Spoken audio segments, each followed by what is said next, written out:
Եվ այսպես վաղը Հայաստան կժամանի ԱՄՆ պետքարտուղար Մարկո Ռուբիոն, այս մասին հայտնում են արտգործնախարարությունից։ Կկայանա արտգործնախարար Արարատ Միրզոյանի եւ Մարկո Ռուբիոյի հանդիպումը, որից հետո նախարարները մամուլի համար հայտարարություններ կանեն։ Ծրագրված է երկկողմ փաստաթղթերի ստորագրում։ Հաջորդիվ կկայանա նախարար Միրզոյանի մամուլի ասուլիսը ԶԼՄ ներկայացուցիչների համար։ Մայիսի 28-ի զորահանդեսի նվագախմբի կատարմամբ հնչելու են միայն հայկական ստեղծագործություններ։ Այս մասին Facebook-ի էջում տեղեկացրել է Պաշտպանության նախարար Սուրեն Պապիկյանը։ Գերատեսչությունից նաև հայտնում են, որ մինչև զորահանդեսը ռազմական տեխնիկայի տեղաշարժի նկարահանումը խստիվ արգելվում է։ Նկարահանման հնարավորություն կտրամադրվի մայիսի 28-ին սահմանված կարգով։ Խստիվ արգելվում է նաև ԱԹՍ-ների կիրառմամբ նկարահանումը։ Խախտումները կհանգեցնեն պատասխանատվության, նշում են Պաշտպանության նախարարությունից։ Մայր Հայաստան կուսակցության նախագահ, Բարգավաճ Հայաստան կուսակցության ցուցակով պատգամավորի թեկնածու Անդրանիկ Թևանյանը 2 ամսով կալանավորվել է։ Այս մասին հայտնում են քննչական կոմիտեից։ Ավելի վաղ ընտրական հանձնաժողովից համաձայնություն ստանալուց հետո դատախազը Թևանյանի նկատմամբ հարուցել էր քրեական հետապնդում պետական դավաճանության հանցակազմի հատկանիշներով։ Բացի այդ, աշխատակիցները քննչական գործողություններ էին իրականացրել Թևանյանի ղեկավարած Մայր Հայաստան կուսակցության գրասենյակում։ Կոմիտեում ազգային անվտանգության ծառայությունից հաղորդման համաձայն Թևանյանը 2024-ին հավաքագրվելով օտարերկրյա հատուկ ծառայությունների կողմից կատարել է լրտեսություն։ Նա հավաքել եւ $622,000 դիմաց փոխանցել է պետական գաղտնիք պարունակող 2024-ի ապրիլին ազգային ժողովում տեղի ունեցած փակ գաղտնի լսումների ընթացքի եւ արդյունքների մասին ռուսերեն թարգմանված տեղեկություններ։ Այդ կերպ կատարելով պետական դավաճանություն ի վնաս Հայաստանի Հանրապետության ինքնիշխանության, տարածքային անձեռնմխելիության եւ արտաքին անվտանգության։ Ընտրությունների նախընտրական քարոզչության ժամանակահատվածում ընտրության եւ դրան նախորդող օրվա ընթացքում ընտրական գործընթացին խոչընդոտող առերևույթ հանցանքների վերաբերյալ տեղեկությունների ստացման, հանրության հետ անմիջական հաղորդակցությունն ապահովելու եւ ընտրական գործընթացում ներգրաված սուբյեկտների կողմից բարձրացված հրատապ հարցերին արձագանքելու նպատակով գլխավոր դատախազությունում գործարկվել է թեժգիծ 010 511 527 հեռախոսահամարով։ Այս մասին տեղեկացնում են գլխավոր դատախազությունից։ Թեժգիծը կգործի մինչև հունիսի 7-ը ներառյալ աշխատանքային օրերին ժամը 9-ից 18-ը, իսկ քվեարկության օրը շուրջօրյա։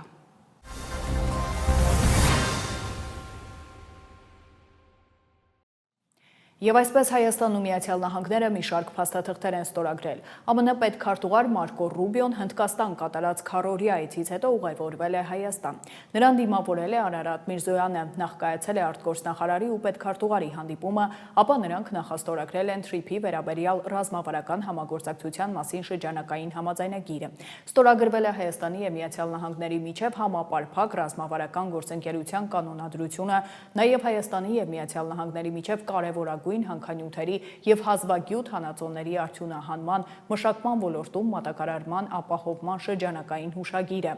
Արտգործնախարարն ու պետքարտուղարը հայտարարություններ են արել։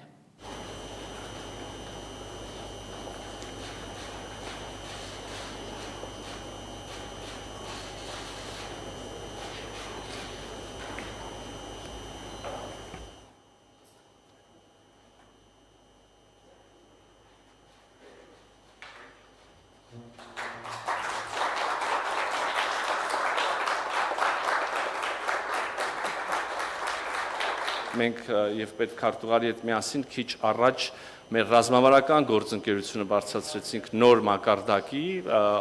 վերանվանելով այն համապարփակ ռազմավարական գործընկերություն եւ խնդրում եմ մի փոքր ուսումնասիրություն անել եւ համեմատել երկու փաստաթղթերը, հուսամ կտեսնեք, թե ինչպիսի նոր հնարավորություններով, հատկապես երբ խոսքը վերաբերում է արհեստական բանականությանը, այլ շատ կարևոր ոլորտների, թե կտեսնեք, թե ինչպես է հարստացված փաստաթուղթը այս ուղղություններով եւս ուզում եմ մեկ անգամ եւս կարևորել եւ բարձր գնահատել նախագահ Թրամփի եւ նրա ամբողջ վարչակազմի պետքարտուղար Ռուբիոյի բոլոր մյուսների դերը եւ նվիրվածությունը հարավային Կովկասում խաղաղության հաստատման գործընթացում եւ Հայաստանի համար ոչ միայն անվտանգային, այլև տնտեսական նոր հնարավորությունների ստեղծման հարցում կրկին անգամ ուզում ասել եւ հուսով եմ կուսումնասիրեք կտեսնեք բոլոր պայմանավորվածությունները, որոնք հիմա մենք կյանքի են կոչում ստորագրությամբ եւ այնուհետեւ կտեսնենք գետնի վրա որպես իրականություն, միանշանակ շահեկան են Հայաստանի Հանրապետության համար եւ աննախադեպ հնարավորություններ են բացելու մեր երկրի համար։ Այս համաձայնությունը ամենախոշոր քայլերից մեկն է այս պատմական ուղին իրականություն դարձնելու ուղղությամբ եւ սա Հայաստանում եւ տարածաշրջանում խաղաղության եւ բարգավաճման ճանապարհ է, բայց մեր համագործակցությունը չի սահմանափակվում միայն TRIP-ով։ Մենք շարունակում ենք զարգացնել մեր համագործակցությունը տարբեր ուղղություններով եւ այս վարչակազմի համար առաջնահերթ խնդիր է եւ ոչ միայն TRIP-ի ուղղությամբ, բայց նաեւ մնացած բոլոր ուղղություններում մենք շարունակում ենք զարգացնել մեր հարաբերությունները եւ մեր նախագահի երկրորդ պաշտոնավարման շրջանի ժառանգության կարևոր մասն է լինելու սա։ Մենք նաև համապարփակ ռազմավարական գործընկերության կանոնադրությունն ենք ստորագրել, որը մեր երկկողմ հարաբերությունների շրջանակն է սահմանում, նոր ուղի է նախանշում, որից օգուտներ կստանան թե հայերը, թե ամերիկացիները, եթե պարզ ասեմ, մենք այն հիմնարար աշխատանքներն ենք իրականացնում, որոնք հիմք կհանդիսանան, որպեսզի հայերը, ամերիկացիները կարողանան տնտեսական հիմքեր ունենալ, միասին աշխատելու եւ նաեւ հարգում ենք ինքնիշխանությունը եւ մենք այսպես է լավագույնս գործում երկկողմ հարաբերությունները։ Երկու երկրներն էլ առավելություններ պետք է տեսնեն իրենց հարաբերություններում եւ մեր գործընկերությունը դառնում է ռազմավարական, երբ մենք կիսում ենք մեր տեսլականը ապագայի վերաբերյալ եւ մենք կարող ենք միմյանց օգնել միասին հասնել այդ ավելի լավ ապագային։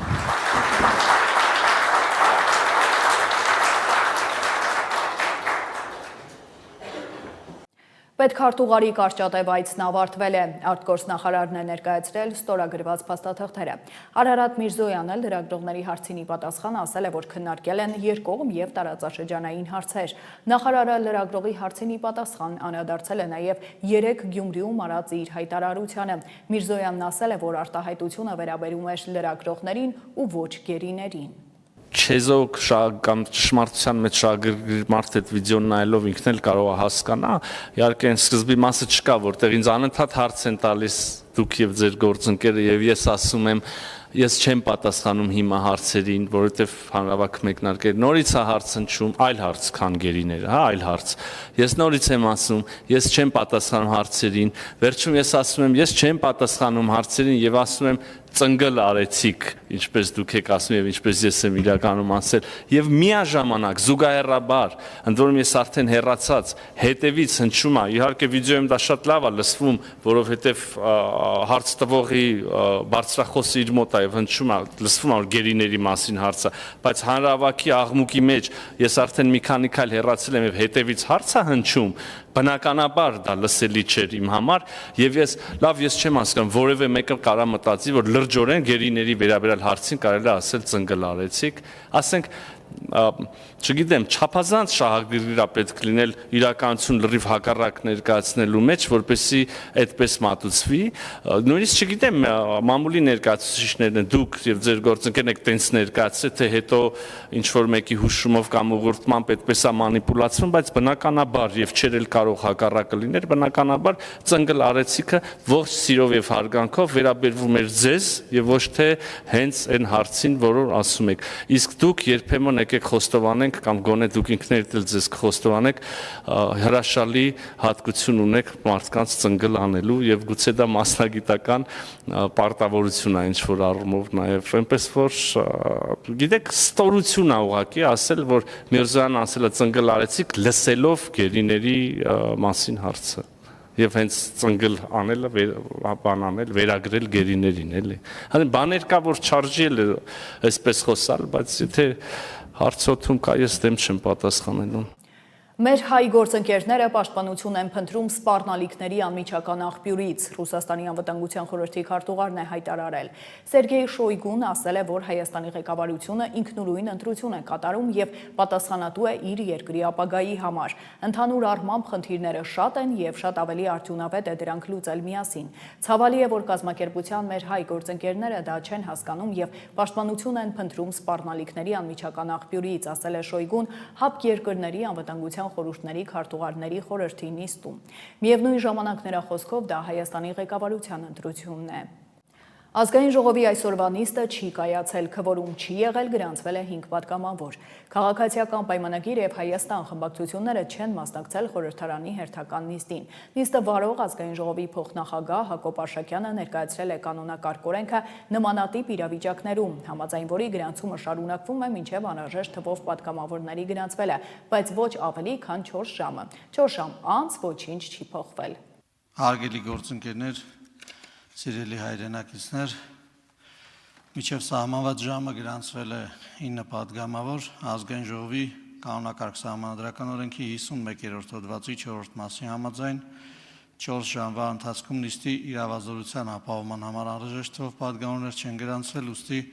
այսօրվա նիստերը համարվում են չկայացած։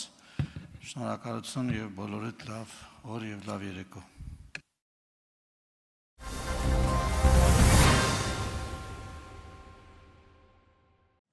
Եվ այսպես վաղը մայիսի 28-ին ժամը 9:30-ից բոլորը դեպի Հանրապետության հրապարակ։ Պաշտպանության նախարարը հայտարարել է, որ զորահանդեսի նախապատրաստական աշխատանքն ավարտվել է։ Պաշտոնական մեկնարկը ժամը 10-ին է։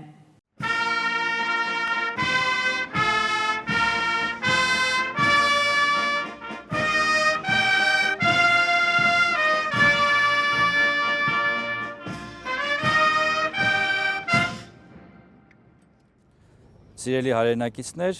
ավարտեցինք զորահանդեսի նախապատրաստության վերջին աշխատանքները։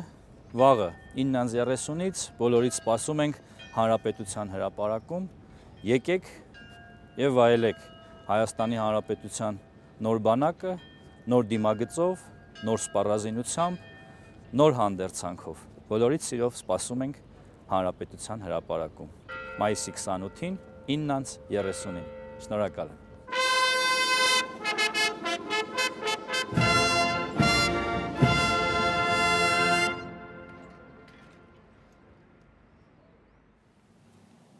Հայաստանի Հանրապետության բանակի նոր զինանշանն է ներկայացրել նախարարը։ Սուրեն Պապիկյանը Facebook-ում տեսանյութ է հրապարակել։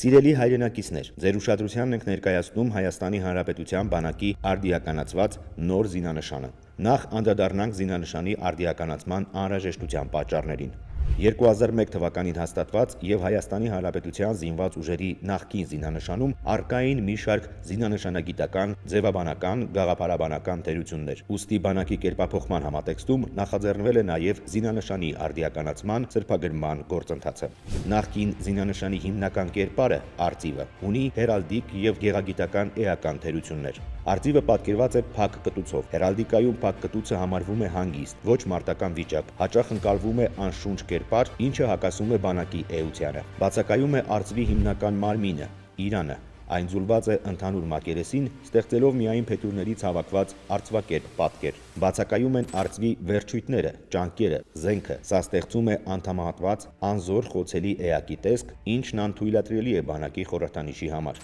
Նախկին զինանշանում սուրը տեղադրված է վահանի հետևում, ինչը հերալդիկայում պաշտպանությանը ոչ պատրաստ լինելու նշան է։ Սակայն Հայաստանի Հանրապետության բանակի առաքելությունը Հայաստանի Հանրապետության ինքնիշխան տարածքի, տարածքային ամբողջականության պաշտպանությանը մշտապես պատրաստ լինելն է։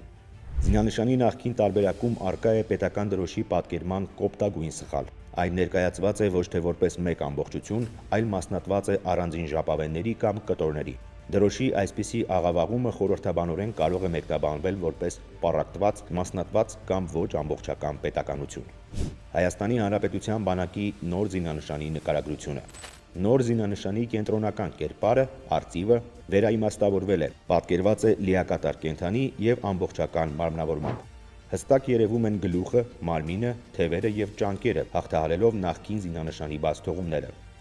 Արծվի կտուցը բաց է, ինչը հերալդիկայում խորհրդանշում է կենսունակություն, պատրաստակամություն, զգոնություն, խոսքի եւ ուժի իրավունք։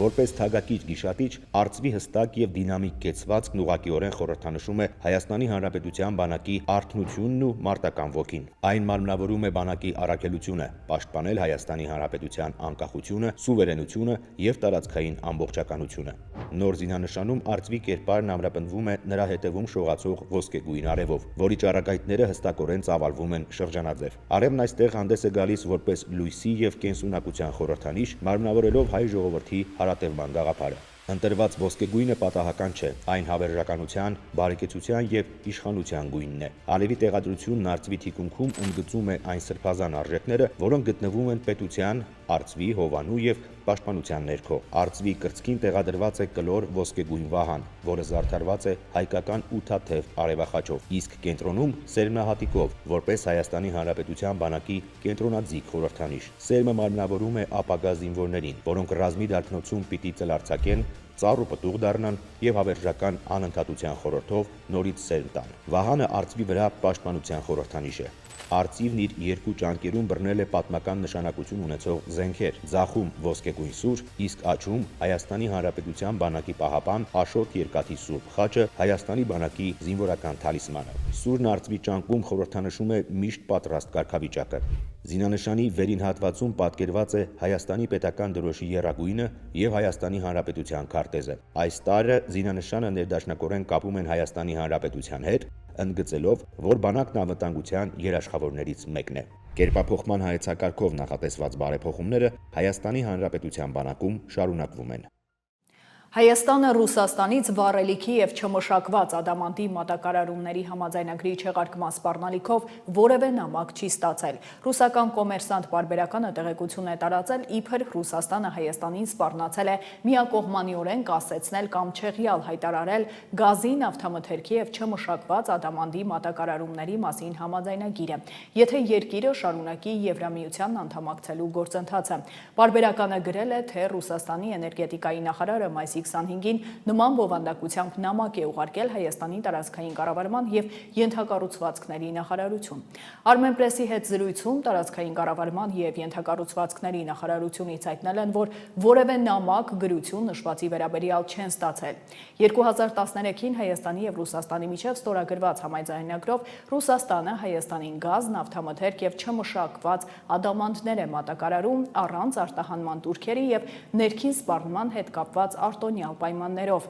Ըստ կոմերսանտի հրապարակման, եթե համաձայնագիրը դադարեցվի, Հայաստանը պարտավոր կլինի Ռուսաստանին փոխհատուցում վճարել կամ չվճարված գումարները կճանաչվեն որպես Հայաստանի պետական պարտք Ռուսաստանին։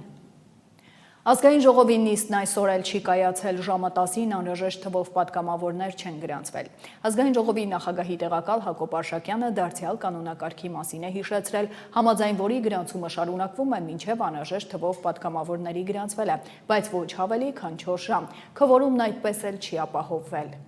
Սիրելի հայրենակիցներ, գրանցվել է 5 պատգամավոր ազգային ժողովի կանոնակարգ սահմանադրական օրենքի 51-րդ հոդվածի 4-րդ մասի համաձայն 4 ժամվա ընթացքում նիստերի իրավազորության ապահովման համար անհրաժեշտ թվով պատգամավորներ չեն գրանցվել։ Ուստի այսօրվա նիստերը համարվում են չկայացած եւ մեր հայրենակիցներին ցանկանում եմ հայտնել, որ իհարկե նախընտրական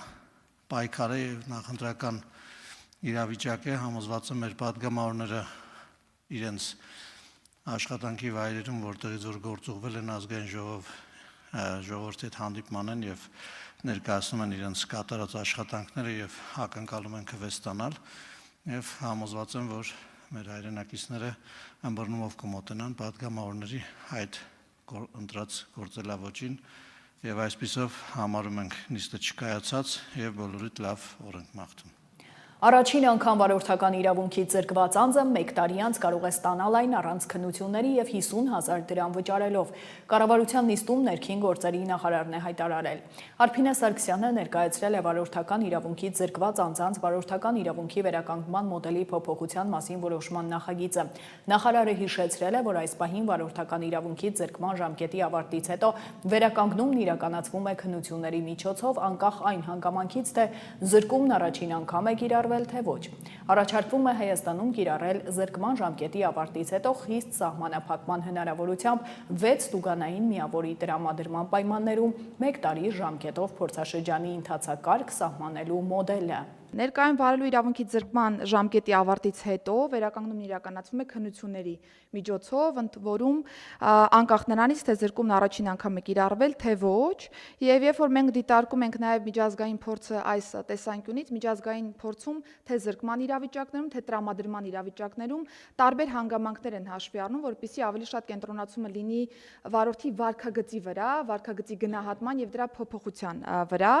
եւ այս պայմաններում կիրառվում են օրինակ վարելու իրավունքի զրկված անձանց լրացուցիչ դասընթացների, վերապատրաստումների, վարվող տրանսպորտային միջոցներում ալկոհոլականների տեղադրման կամ սահմանափակ հնարավորություններով փորձաշրջանի սահմանման եւ այլ ընթացակարգեր, եւ հաշվի առնելով կիրառելիության հնարավորությունները առաջարկվում է հետեւյալ մոդելը՝ ներդնել զրկման ժամկետի ավարտից հետո խիստ սահմանափակ հնարավորությամբ 6 տուգանային միավորի տրամադրման պայմաններում 1 տարի ժամկետով փորձաշրջանի ընթացակարգ։ Հիմա ավելի մանրամասն, պարոն Գրիգորյան, հարգելի գործընկերներ, վարելու իրավունքի զրկման մասին ոստիկանության կողմից կայացված որոշումների ուժի մեջ մտնելուց հետո բնականաբար քաղաքացիները որպես կանոն 1 տարի ժամկետով զրկված են լինում վարորդական իրավունքից, այս ժամկետը չի փոփոխվում, պահպանվում է, այսինքն 1 տարի շարունակ անձինք իրավունք չունեն վարելու իրենց տրանսպորտային միջոցը, ժամկետը լրանալուց հետո 1 տարվա ընթացքում անձին կարող են դիմել եւ վճարելով պետական տուրք, որը այս օրենսդրական նախաձեռնության շրջանակներում կազմում է 50,000 դրամ, վերականգնել իրենց իրավունքը առանց որակավորման քննությունների միայն 1 անգամ եւ դրանից հետո արդեն սահմանվում է փորձաշրջան տալով խիստ սահմանափակ թվով բալեր, որը 6 տուգանային բալային համակարգն է ըստ էության։ Իսկ երկրորդ եւ հաջորդ անգամ զրկվելու պայմաններում բնականաբար վերականգնման ռեժիմը բացառապես քննությունների եղանակով վերականգնումն է։ Փորձաշրջանի մասով արդեն իսկ նշեցի, ուղղակի հիշեցնեմ, որ ստանդարտ իրավիճակներում վարորդներն ունեն 13 բալային միավոր, իսկ վերականգնման պայմաններում կտրվի 6 բալային միավոր։ Մի առանձնահատկություն եւս նախատեսել ենք, որպեսզի իրականում վարքագծի վրա շեշտադրումն առավել ակնհայտ լինի, եթե 6 բալային միավորը սպառվում է կամ անձ այս ժամանակահատվածում զրկվում է վարորդական իրավունքից, ավտոմատ եղանակով կրկին գնում ենք զրկման եղանակին եւ անձը 1 տարի ժամկետով չի կարողանում վարել տրանսպորտային միջոցը, իսկ եթե ստանդարտ պայմաններով նայենք 13 բալը սպառելու պայմաններում իրավունքը կասեցվում է, ոչ թե զրկվում է։ Այս պայմաններում շատ ավելի խիստ մեթոդաբանություն են կիրառել։ Շարունակենք Գյումրու նախկին քաղաքապետ Վարդան Ղուկասյանի որդին Սպարտակ Ղուկասյանը, որը տնային կալանքի տակ էր, դարձյալ կալանավորվել է 3 ամսով։ Այս մասին հայտնում են դատախազությունից։ Ղուկասյանի խափանման միջոց կալանքը մարտի 20-ին էր փոխվել տնային կալանքով։ Սպարտակ Ղուկասյանի խափանման միջոցի հարցը պետք է քննվեր հաջորդ ամիս, սակայն դատախազությունն արտահերթ նիստ նշանակելու միջնորդություն է ներկայացրել։ Առաջին ատյանի դատարանը 3 կալանավորելու որոշում է կայացրել, երեկոյան նրան կալանավայր են տեղափոխել։ Փաստաբանի տեղեկացմամբ դատական նիստն անցկացվել է առանց պաշտպանների։ Ծանուցում ստացել են դատական նիստի նշանակման մասին, սակայն չեն կարողացել մասնակցել ծանրաբեռնվածության պատճառով։ Հիշեցնենք, համայնքապետի որդու նկատմամբ հարուցված գործ կա նաև շորթման համար։ Ավելի վաղ հակակոռուպցիոն կոմիտեն հայտնել է, որ Ուժեղ Հայաստան կուսակցության 8 կողմնակից Մասիս համայնքի Արբաթ գյուղից տարվել է կոմիտե։ Ընտրակաշառք տալու ստանալու դեպքերի առթիվ հակակոռուպցիոն կոմիտեում նախաձեռնված քրեական վարույթի շրջանակում քրեական հետապնդում է հարուցվել 8 անձի նկատմամբ։ Կատարվում են վարութային գործողություններ։ Անհրաժեշտության դեպքում կտրվի լրացուցիչ տեղեկություն, հայտարարել են կոմիտեից։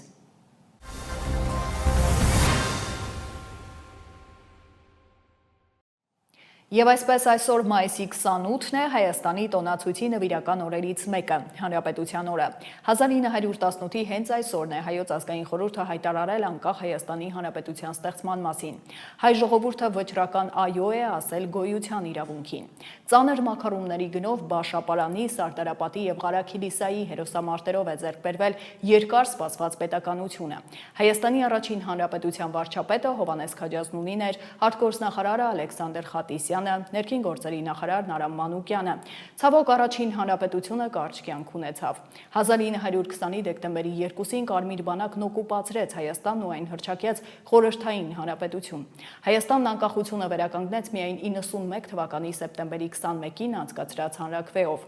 Օրվա առթիվ Երևանի Հանրապետության հրապարակում ժամը 10-ից մեկնարկել էր զորահանդես։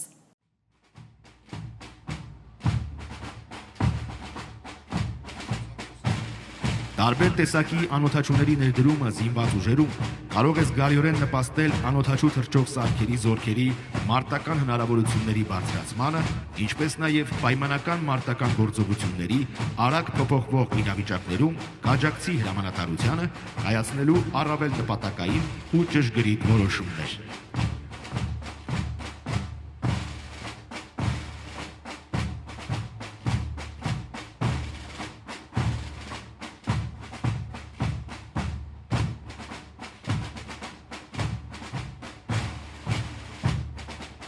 Հաջորդը Թավարո ընկերության հայրենական արտադրության հետախուզահարվածային DEV 11 անօթաչուն է։ Այս սարքի նպատակն է հայտնաբերել թեթև զրահապատ եւ ոչ զրահապատ տեխնիկաներն ու ոչնչացնել դրանք։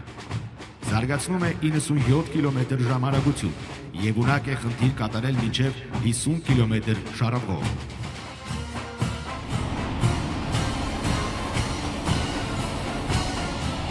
Օթում են Su-30 SM բազմաֆունկցիոնալ գերձայնային կործանի ճգնաթիռները։ Ավիացիայի պետ մարտական ծառայության մեդալակիր գեներալ-մայոր Հովհաննես Վարդանյանի գլխավորությամբ համալրված են փոքր եւ միջին հեռավորության OT, միջին հեռավորության OT ռադիոլոկացիոն դասի ավիացիոն հրթիռներով, հեռավար ու միջին հեռավորության ավիացիոն կառավարվող Սավառնոկ ռումբերով։ Նրանց են հաջորդում Su-25 գրոհային ինքնաթիռները, բազայի հրամանատար, առաջին կարգի մարտական օդաչու, մարտական խաչ երկրորդ աստիճան իշխանուշանի ասպետ, գնդապետ Սամվել Թավադյանի ղեկավարությամբ։ Ինքնաթիռները նախատեսված են հիմնականում ցերեկային պայմաններում ցամաքային զորքերին մարտի դաշտում անմիջական կրակային աջակցության համար։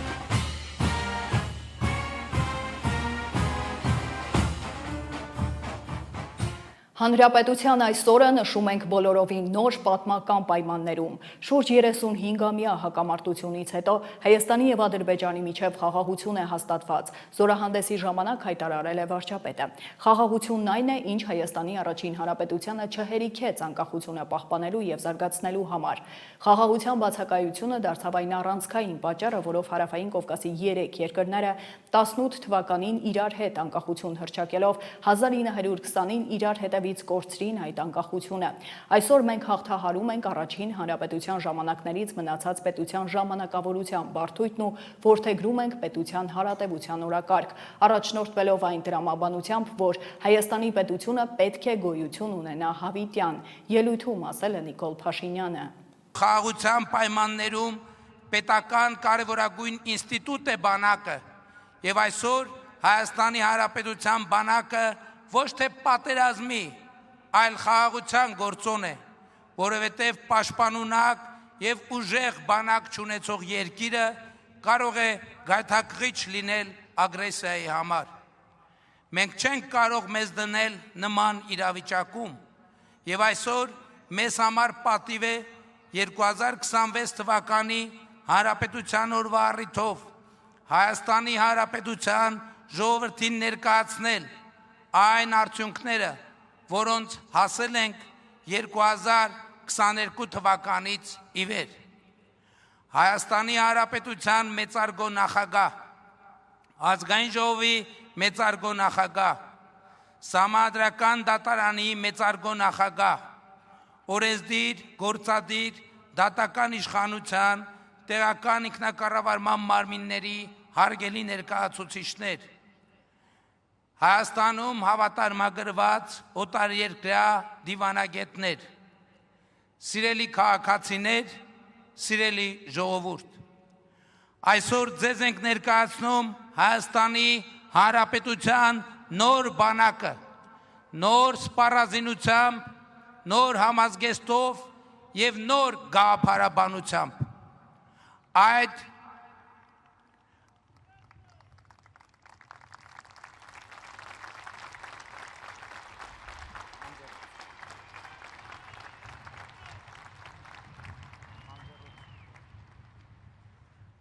գաղափարաբանության առանցքը հետևյալն է. բանակի միակ խնդիրը Հայաստանի Հանրապետության միջազգայինորեն ճանաչված ինքնիշխան տարածքի պաշտպանությունն է եւ մեր բանակը չպետք է կիրառվի Հայաստանի միջազգայինորեն տարածքից դուրս բացառությամբ միջազգային պայմանագրերի հիման վրա իրականացվող խաղապահ առաքելությունների։ Այս մոտեցումն է հնարավոր դարձրել, որ Հայաստանի Հանրապետությունը ունենա այն, ինչ այսօր կտեսնեք։ 2022 թվականից առաջ սպառազինության եւ ռազմական տեխնիկայի միջազգային շուկաները հիմնականում փակ կամ դժվար հասանելի էին Հայաստանի Հանրապետության համար, որովհետև միջազգային գործընկերները հրաժարվում էին Հայաստանի Հանրապետությանը զենք մատակարարել այն պատճառաբանությամբ, թե համոզված են, որ Հայաստանը այդ զենքը կիրառելու է իր միջազգայինորեն ճանաչված տարածքներից դուրս։ Եվ միայն 2022 թվականի հոկտեմբերի 6-ին Պրահայում ձեռք բերված համաձայնություններից հետո, երբ Հայաստանն ու Ադրբեջանը 1991 թվականի Ալմատայի հռչակագրի հիման վրա ճանաչեցին միմյանց տարածքային ամբողջականությունը, ահա միայն այս համաձայնությունից հետո սպառազինությունների միջազգային շուկան բացվեց Հայաստանի համար։ Այսօրվա զորահանդես հաշվետվության մարտաշարքով կանցնի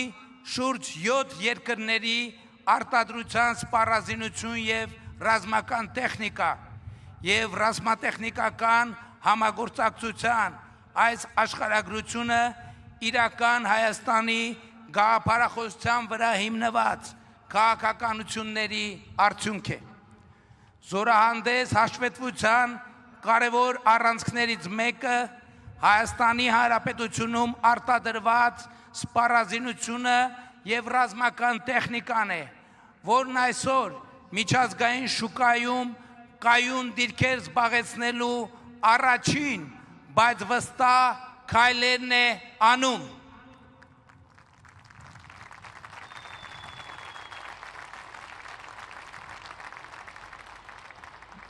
Այսօրվա զորահանդեսը հաշվետվություն է քաղաքացիներին, թե վերջին տարիներին Հայաստանի Հանրապետությունը ինչ է արել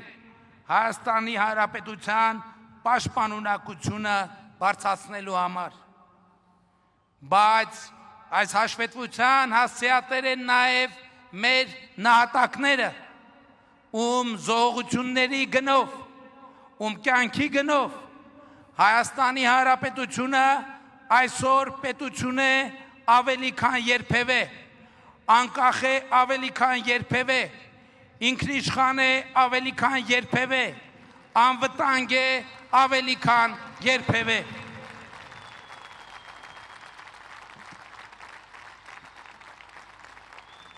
Հայաստանի վարչապետ Նիկոլ Փաշինյանը լավ ընկեր ու առաջնորդ իր երկիրը դարձնում է ուժեղ, հարուստ եւ շատ անվտանգ։ ԱՄՆ նախագահն է սոցհարթակում գրել եւ հայտարարել, որ վարչապետը կիսում է Հայաստանի եւ Հարավային Կովկասի հետ կապված իր տեսլականը։ Մեր պետքարտուղար Մարկո Ռուբիոն վերջերս այցելեց Հայաստան, որտեղ առաջ մղեց մի քանի կարևոր գործարք մեր երկու երկրների համար։ Շուտով Միացյալ Նահանգներն ու Հայաստանը միասին հիմք կդնեն Թրամփի ուղի հանուն միջազգային խաղաղության եւ բարգավաճման նախագծին, որը կվերափոխի Հարավային Կովկասը եւ մեր հրաշալի ամերիկյան էներգետիկ ընկերություններին կօգնի մուտք ունենալ կենտրոնական Ասիայից մինչև Միացյալ Նահանգներ։ Այս պատճառները հաշվի առնելով Նիկոլն ունի իմ լիակատար եւ ամբողջական աջակցությունը 2026-ի հունիսի 7-ին վերընտրվելու համար։ Նիկոլի օգնությամբ մենք Միացյալ Նահանգները, Հայաստանը, Հարավային Կովկասն ու կենտրոնական Ասիան կհասցնենք ավելի մեծ բարձունքների, քան երբևէ։ Հայաստանը կրկին ավելի հզոր դարձնենք, գրել է Թրամփը։ Ավելի ուշ լրագրողների հետ ճեպազրույցում վարչապետը պատասխանել է մի շարք հարցերի, այդ թվում Ռուսաստանի հետ հարաբերությունների, այդ համատեքստում ԵԱՏՄ-ից դուրս գալ չգալու, գազի գնի հնարավոր փոփոխության TRIP նախագծի վերաբերյալ։ Նիկոլ Փաշինյանը նշել է, որ ռազմավարությունը մնում է նույնը։ Ռուս գործընկերների հետ հանգիստ առանց նյարդիկ աշխատեն եւ բոլոր խնդիրները կլուծեն։ ԵԱՏՄ-ում մենք պոտենցիալ ենք տեսնում եւ ելի ասում եմ մենք առանց նյարդի գործընկերային հանդարտ աշխատելու ենք եւ բոլոր հարցերը լուծենք։ Ես ձեզ կարող եմ մի բան ասել, որ Հայաստանի զարգացող տնտեսությանը ես որևէ սպառնալիք չեմ տեսնում։ Ընդհակառակը հիմա Հայաստանի տնտեսության համար բացվում են անծայրածիր հնարավորություններ։ այդ հնարավորությունների անկյունակարը եւ առածքը TRIP նախագիծն է, եթե դուք այսօր առավոտյան տեսել եք նախագահ Թրամփի գրառումը, դուք նկատած կլինեիք, որ արևելք արևմուտք էներգակիրների տարանցման ճանապարհին TRIP նախագիծը գոնե Միացյալ Նահանգների տեսլականով եւ տրամաբանությամբ ունի առանցքային նշանակություն։ Իսկ Միացյալ Նահանգները էներգակիրների ամենամեծ սպառողներից է աշխարհում եւ միայն այդ տրանզիտի հնարավորությունները լիոլի բավարար են Հայաստանի բոլոր կարիքները հոգալու համար։ Էլ չեմ ասում, մենք համագործակցություն ունենք Իրանի Իսլամական Հանրապետության հետ եւ ուզում եմ ձեր ուշադրությունը հրավիրել, որ իհեճուկս բոլոր դժվարությունների եւ խնդիրների այս ընթացքում վստահաբար ասում եմ, որ Իրանի Իսլամական Հանրապետության հետ մեր փոխվստահությունը խորացել է, որովհետեւ մենք մեր պայմանավորվածություններին եւ մեր պատկերացումներին համապատասխան ենք գործել, միևնույն ժամանակ կարողանալով ի վիճակի լինելով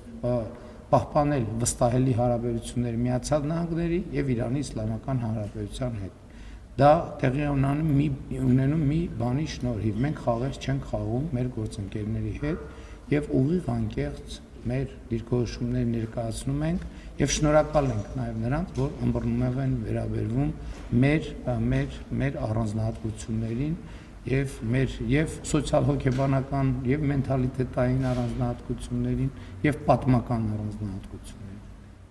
Փաշինյանն արձագանքել է նաև ընդդիմադիրների հայտարարություններին, նշել, որ եւս մեկ դատական հայց է ներկայացնելու Սամվել Կարապետյանի դեմ։ Պատճառը շրջանառվող պնդումներն են, թե իբր Փաշինյանն իր վերջին հարցազրույցում հաստատել է 300,000 ադրբեջանցիների Հայաստանում բնակեցվելու մասին լուրը։ Վարչապետն արձագանքել է նաև ԲՀԿ առաջնորդ Գագիկ Ծառուկյանի հայտարարությանը, թե թող ապացուցեն, որ ինքը լրտես է։ Երեկվա Արմենիա հեռուստաընկերության տված հարցազրույցից հետո նրանք հայտարարել են, որ ես հաստատել եմ, որ 300,000 ադրբեջանցի է վերադառնալու կամ գալու բնակեցնելու Հայաստան։ Ես այդ կապակցությամբ երրորդ հայցը կներկայացնեմ եւ կարծում եմ այս անգամ արդեն գործ ունենք հրապարակային հարցազրույցի հետ, առավել եւս ակնհայտ է, որ երրորդ ներողությունը պետք է խնդրի Սամվել Կարապետյանը։ Եթե նա արդեն սկսել է անհանգստանալ դատական հայցագնի վերաբերյալ, նշանակում է իր բանի հարստության չափերի մասին լուրերը խիստ չափազանցված են։ Ինչ վերաբերվում է Պեռե Վառոտին, Հայաստանը իր պահ եւ ինստիտուցիոնալ համակարգը բավարար չափով կայացած է, որպեսզի բնում խեղդի ցանկացած հեղաշրջման փորձ։ Իսկ եթե Ռոբերտ Քոչարյանն այնքան է իր իրականության զգացումը կորցրել, որ մտածում է, որ ինքը Հայաստանի Հանրապետության ընտրություններում կարող է հաղթել, ես այդ դրա վերաբերյալ ճիշտ ասած անիմաստ եմ հայտարարում, անիմաստ եմ համարում որևէ մեկնաբանություն ասել։ Այն մյուսները, որ ասում եք բանը, Ծառուկյանը ասում է ապացուցի, որ շպիոն է։ Շպիոնին օտարերկրյա հատուկ ծառայության ցուցումով է ինքը Անդրանիկ Թևանյանին ներառել իր ցուցակ։ Ինքը գործակալ է։ Այդ ժարգոնն էլ ասում եմ, որ մի հատ խելքդ գլուխդ հավաքի։ Խելքդ գլուխդ հավաքի, լավ քեզ հաշիվ տու դու ով ես ընդհանրապես եւ ում հետ ես խոսում։ Հանցագործ։ Սա քեզնով էլ կզբաղվենք, Ծառուկյան Գագիկ, պատրաստվի արած ցեմենտը պետականացնում ենք եւ այդ հանցավոր գործարքի համար դու խանամիտ պատասխանատվություն եք կրելու Հայաստանի ժողովրդին թալանելու համար։ Եվ պատրաստվի, որ դղյակդ էլ դառնալու է ծերերի խնամքի կենտրոն մինչև 2031 թիվ։ Ես Հայաստանի ընտրողների առաջ դա խոստանում եմ։ Առյուծը չգիտեմ, բայց դու պատրաստվի, որ վանդակում ես ապրելու առաջիկա տասնամյակներում։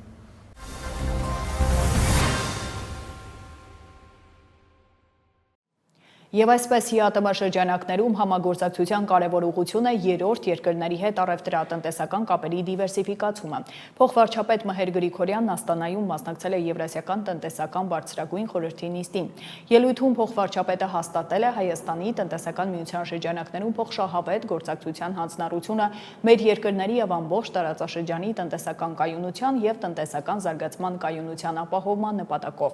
Հայաստանի Հանրապետությունը մտադիր է հետագայում եւս բարեխ անկեղծորեն մասնակցել միության աշխատանքներին, հիմնվելով փոխադարձ հարգանքի, իրավահավասար գործընկերության եւ ԵԱՏՄ անդամ բոլոր պետությունների ազգային շահերը հաշվի առնելու վրա, շեշտել է Մհեր Գրիգորյանը։ Դեպի Եվրամիություն Հայաստանի շարժման հարցում որևէ երկիմաստություն չկա, ամեն ինչ պարզ է եւ թափանցիկ։ Այս մասին հայտարարել է Ռուսաստանի նախագահի մամուլի քարտուղար Դմիտրի Պեսկովը։ Եվրամիություն շարժվել է Հայաստանի ինքնիշխան իրավունքն է, բայց դա չի կարող եւ չպետք է արվի ԵԱՏՄ երկրների ֆինանսների հաշվին։ Հայաստանը պետք է դա անի իր հաշվին։ Ամեն ինչ թափանցիկ է եւ պարզ երկիմաստություն չկա, շեշտել է Պեսկովը։ Մայիսի 29-ին Աստանայում կայացած գագաթնաժողովի ավարտին ԵԱՏՄ երկրների ղեկավարները հայտարարություն են ընդունել համայնքում Հայաստանի հետագա մասնակցության վերաբերյալ։ Այն փոխանցվել է Հանրապետության փոխվարչապետ Մհեր Գրիգորյանին։ Ավելի վաղ Ռուսաստանի նախագահի օգնական Յուրի Ուշակովը հայտնել էր, որ ընդունվել է 4 առաջնորդի հայտարարություն, որը կհրապարակվի Կրեմլի կայքում։ Ավելի վաղ հայտնի էր դարձել, որ Ռոսսելխոզնadzորը նոր սահմանափակումներ է մտցնում հայկական ապրանքների համար։ Վաղվանից ժամանակավոր սահմանափակումներ կգործեն Հայաստանից եւ հայկական արտադրության թարմլոլիկի, վարունգի, պղպեղի, կանաչ բանջարեղենի եւ ելակի ներմուծման համար, մինչեւ առաքվող ապրանքների անվտանգության ապահովման համար համապատասխան ալգորիթմ չմշակվի։ Պարզաբանել են, թե որոշումը կայացվել է Ռուսաստան-հայկական արտադրանքի մատակարարման ոլորտում խախտումների դեպքերի աճի պատճառով։ Ստեղծված իրավիճակը բուսասանիտար սպառնալիք է ներկայացնում, նշում է ռուսական կողմը, հավելելով, որ հայ գործընկերները պատշաճ չեն ստուգում Ռուսաստան արտահանվող արտադրանքը։ Ավելի վաղ հայտարարվել էր, որ Ռոսսելխոզնadzորը մայիսի 22-ից սահմանափակում է նաև Հայաստանից ծաղիկների ներմուծումը։ Այլ թեմաներ ազգային ժողովի նիստին դարձյալ անհրաժեշտ թվով պատգամավորներ չեն գրանցվել։ Ազգային ժողովի նախագահի տեղակալ Հակոբ Աշակյանը հիշեցրել է կանոնակարգ սահմանադրական օրենքի 51-րդ հոդվածի 4-րդ մասի համաձայն գրանցումը շարունակվում է մինչև անհրաժեշտ թվով պատգամավորների գրանցվել է, բայց ոչ ավելի քան 4 ժամ։ Ոչինչ չի փոխվել, նիստը չի կայացել։ Սիրելի հայրենակիցներ, ընդմիջման ընթացքում գրանցվել է 4 պատգամավոր, այսպիսով ազգային ժողովի Կանոնակարգ սահմանադրական օրենքի 51-րդ հոդվածի 4-րդ մասի համաձայն 4 ժամվա ընթացքում նիստերի իրավազորության ապահովման համար անհրաժեշտ թվով պատգամավորներ չեն գրանցվել, ուստի այսօրվա նիստերը համարվում են չկայացած։ Շնորհակալություն եւ բոլորիդ լավ օր եմ մաղթում։ Հանրապետության նախագահ Վահագն Խաչատուրյանը մասնակցել է Հայաստանի ֆոնդային բորսերի 25-ամյակի նվիրված միջոցառմանը, որի ընթացքում հանդես է եկել բացման խոսքով։ Նախագահն ասել է, որ Հոբելյանը միայն անցած ճանապարհի գնահատական չէ, այլ հնարավորություն վերաիմաստավորելու այն կարևոր առաքելությունը, որն ունի կապիտալի շուկան մեր երկրի տնտեսական ապագայի ձևավորման գործում։ Հայաստանի տնտեսությունն այսօր նոր որակի զարգացման հնարավորություն եւ տեսլական ունի, սակայն ակնհայտ է, որ տնտեսության հետագա զարգացումը պահանջում է ներդրումային նոր գործիքներ, նոր ֆինանսական հնարավորություններ եւ ներքին ռեսուրսների առավել ակտիվ ներգրավում տնտեսության մեջ։ Այս առումով բորսայի դերը չափազանց կարևոր է։ Ֆոնդային բորսան միայն առևտրային հարթակ չէ։ Այն վստահության, թափանցիկության եւ երկարաժամկետ տնտեսական գործակցության միջավայր է։ Նախագահը վստահություն է հայտնել, որ առաջիկա տարիներին բորսան շարունակելու է իր կարևոր առաքելությունը, դառնալով ավելի մրցունակ, տեխնոլոգիական եւ տարածաշրջանային դերակատարում ունեցող ֆինանսական հարթակ։ Հայաստանի տնտեսությունն այսօր նոր որակի զարգացման հնարավորություն եւ տեսլական ունի։ Վերջին տարիներին մեր երկրում պահպանվել է մակրոտնտեսական կայունությունը, տնտեսական ակտիվության բարձր մակարդակը եւ ֆինանսական համակարգի կայունությունը։ Սակայն ակնհայտ է, որ տնտեսության հետագա զարգացումը պահանջում է ներդրումային նոր գործիքներ, նոր ֆինանսական հնարավորություններ եւ ներքին ռեսուրսների առավել ակտիվ ներգրավում տնտեսության մեջ։ Այս առումով բորսայի դերը չափազանց կարևոր է։ Ֆոնդային բորսան միայն առևտրային հարթակ չէ, այն վստահության, թափանցիկության եւ երկարաժամկետ տնտեսական համագործակցության միջավայր է։ Այն հնարավորություն է տալիս բիզնեսին ներգրավել կապիտալ, ներդրողներին մասնակցել երկրի տնտեսական զարգացմանը, իսկ պետությանը ձևավորել ավելի դիմակայուն եւ բազմազան տնտեսություն։ Հատկապես կարևոր եմ համարում այն, որ Հայաստանը հետևողականորեն զարգացնում է գիտության, կրթության եւ բարձր տեխնոլոգիաների վրա հիմնված տնտեսություն։ Մեր երկրում ձևավորվում է նորարարական միջավայր, որտեղ հաջողությամբ գործունեություն են ծավալում ինչպես համաշխարհային տեխնոլոգիական ընկերությունները, այնպես էլ հայկական ցակմամբ արագ զարգացող ստարտափները։ Այս էկոհամակարգի շարունակական զարգացման համար անհրաժեշտ է նաեւ հասանելի եւ արդյունավետ կապիտալի շուկա, որը կարողանա սպասարկել նորարարական տնտեսության պահանջներին։ Միևնույն ժամանակ Հայաստանը շարունակում է կարևորել տարածաշրջանային համագործակցության, ենթակառուցվածքների զարգացման եւ երկարատև խաղաղության հաստատման օրակարգը։ Վստահ ենք, որ խաղաղ, կանխատեսելի եւ փոխապակցված տարածաշրջանը նոր հնարավորություններ կբացի ներդրումների, առևտրի եւ տնտեսական ինտեգրման համար։ Այս ճանապարհին ֆինանսական շուկաների զարգացումն ունի առանցքային նշանակություն։ Հարգելի գործընկերներ, IMX-ի 25-ամյակը լավ առիթ է։ Շնորհակալություն հայտնելու բոլոր նրանց, ով տարիների ընթացքում իրենց ներդրումն են ունեցել հայկական կապիտալի շուկայի ձևավորման եւ զարգացման գործում, կարգավորող մարմիններին, մասնակից կազմակերպություններին, ներդրողներին, միջազգային գործընկերներին եւ իհարկե բորսայի ամբողջ թիմին։ Վստահ եմ, որ առաջիկա տարիներին բորսան շարունակելու իր կարևոր առաքելությունը, դառնալով ավելի մրցունակ, տեխնոլոգիական եւ տարածաշրջանային դերակատարում ունեցող ֆինանսական հարթակ։ Մեկ անգամ եւս շնորհավորում եմ բոլորիս այս նշանակալի հոբելյանի արդիվ, մաղթում եմ նոր հաջողություններ, արդյունավետ համագործակցություն եւ շարունակական զարգացում։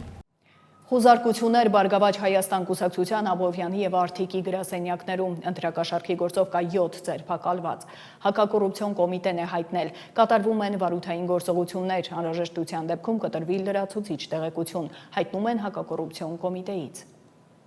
Ընտրակաշառք ստանալու համար նախատեսվում է պատիժ մինչև 7 տարի ժամկետով ազատազրկմամբ։ Հակակոռուպցիոն կոմիտեն իրազեկող տեսանյութ է հրապարակել, հիշեցնելով, որ ընտրակաշառք ստանալու համար նախատեսվում է պատիժ մինչև 7 տարի ժամկետով ազատազրկմամբ։ Ազատ ընտրությունը չի վաճառվում, ասա ոչ ընտրակաշառքին, նշված է տեսանյութին կից։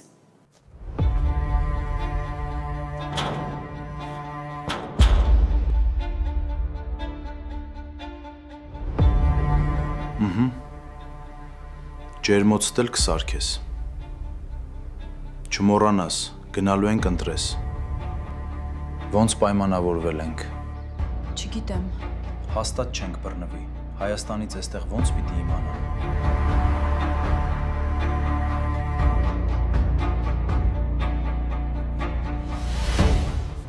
Էս մեր ընտրողների ցուցակը, գումարը տված է, ժամանակին էստեղ կլինեն։ Արդեն բավականաչափ ընտրող ունենք։